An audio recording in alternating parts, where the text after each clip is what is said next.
Hello viewers, welcome to Telugu Stars. Varma A cinema తీసినా అది సంచలనమే.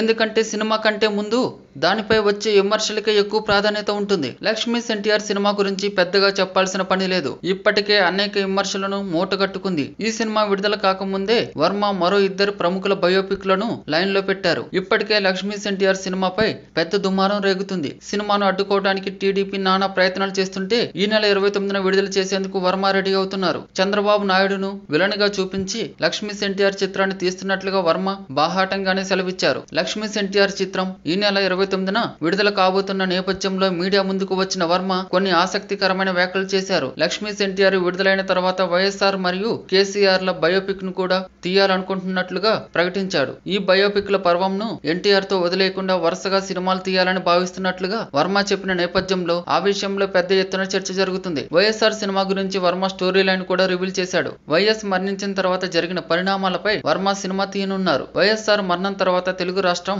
ఏపీలో నెలకొన్న రాజకీయ పరిస్థితులు, వాటి వల్ల కొందరు పడ్డ లాభం, ఆ తర్వాత రాష్ట్రం విడిపోవడం వంటి విషయాలను చూపించబోతున్నట్లుగా వర్మ చెప్పుకొచ్చాడు. మరి వర్మ ఈ సినిమాను ఎలా చూపిస్తారో చూడాలి. ఈ వీడియో మీకు నచ్చినట్లయితే లైక్ చేయండి, మీ అభిప్రాయాన్ని కామెంట్ చేయండి. For more latest movie updates please subscribe Telugu stars.